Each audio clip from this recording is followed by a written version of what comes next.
Bonjour à tous, je m'appelle Maxime Claveau. Aujourd'hui, je vais vous parler du coronavirus, puis plus précisément de l'aspect économique du coronavirus, puis de la crise qu'on vit en ce moment. Je vais commencer par vous expliquer en bref le coronavirus, c'est quoi, les principaux symptômes, puis après, je vais vous expliquer comment le coronavirus affecte l'économie en ce moment et pourquoi, puis dans le futur, comment ça va l'affecter, puis comment l'économie va se relever. Le coronavirus, en bref, c'est une maladie respiratoire dans la famille des coronavirus. Donc, c'est pas la première maladie qui s'appelle COVID, là. Il y a la grippe aussi dans cette famille de maladies-là.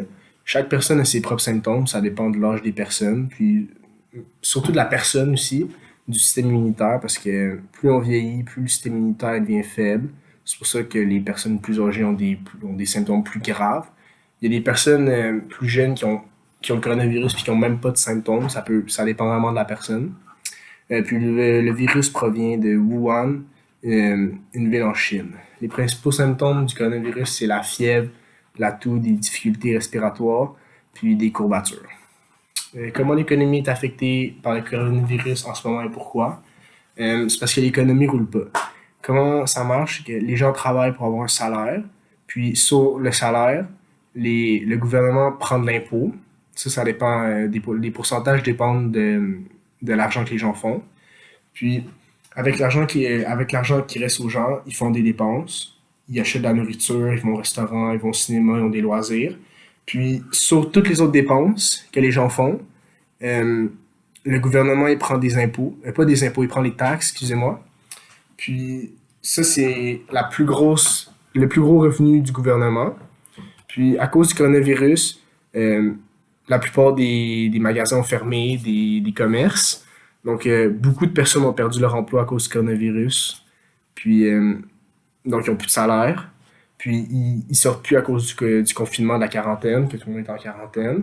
Donc, ils dépensent plus. Puis, le gouvernement, il perçoit vraiment beaucoup, beaucoup moins de taxes qu'avant. Le chômage au Canada, avant la crise du coronavirus, était de 7,8%. Puis après, il est monté à 13%. C'est une augmentation énorme. Ça fait 3 millions de personnes depuis le coronavirus qui ont perdu leur emploi au Canada.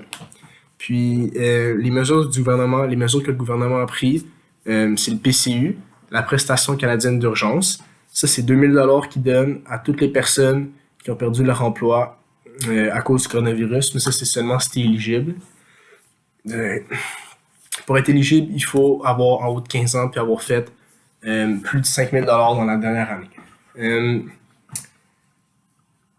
il y a 3 millions de personnes, justement, qui ont perdu leur emploi à cause du coronavirus. Si on prend 2,5 millions qui sont éligibles au PCU, ça fait 2,5 millions de personnes qui reçoivent 2 000 $ par mois des poches du gouvernement pour une période de 4 mois, donc 8 000 $ par personne.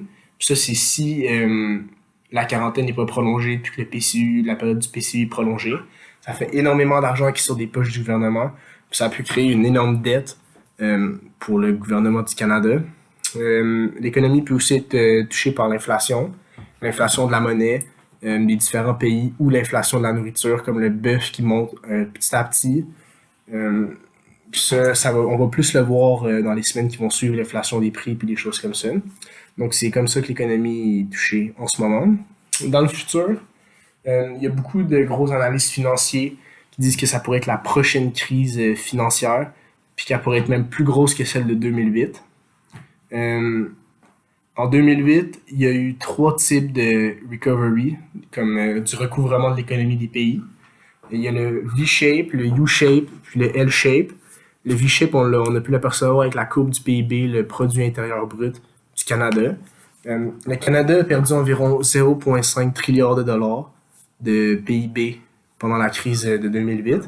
Puis on a pu le voir parce que ça faisait un comme de V, puis a remonté tout de suite, elle a suivi la courbe du PIB d'avant, la courbe qui montait. Elle a recommencé à la suivre. Donc ça a juste fait un V, puis ça a remonté tout de suite. Aux États-Unis, ça a été le U-shape, c'est-à-dire qu'elle a descendu un peu plus rapidement en U comme ça, puis qu'elle a remonté hop, un peu plus vite. Aussi, ça a fait une forme de U. Les États-Unis ont perdu, eux, 0,4 trilliard de dollars pendant la crise économique de 2008. Puis il y a la Grèce, eux, ils ont perdu un peu moins parce que c'est un plus petit pays. Ils ont perdu 70 millions environ. Puis ça a fait un L-shape. Ça veut dire que ça a descendu extrêmement rapidement comme ça. Puis ça a pas rattrapé la courbe qu'elle avait avant. Donc ça continue ça a un peu continué à descendre, puis là, ça remonte droit, à stagne un peu. Puis les experts disent que euh, comment l'économie va reprendre après le coronavirus, ça va être une nouvelle forme de recovery, un nouveau, le Y shape recovery. C'est-à-dire qu'il va y avoir deux courbes, le courbe du secteur rapide, puis la courbe du secteur lent. La courbe du secteur rapide, elle va monter beaucoup plus vite, comme une sorte de V.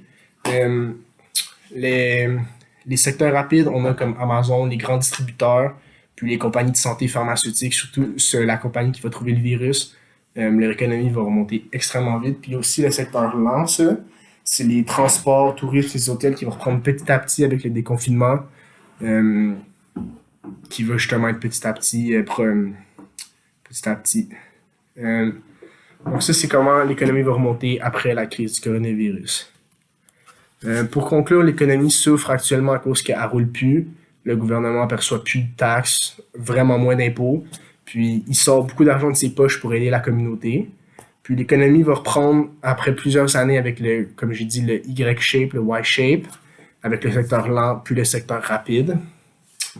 Après la crise, j'espère que ça ne va pas être la prochaine crise économique. Ça, on va le voir avec, plus tard parce qu'on peut pas encore on peut pas prédire le futur puis dire comment l'économie va remonter. Merci de votre écoute.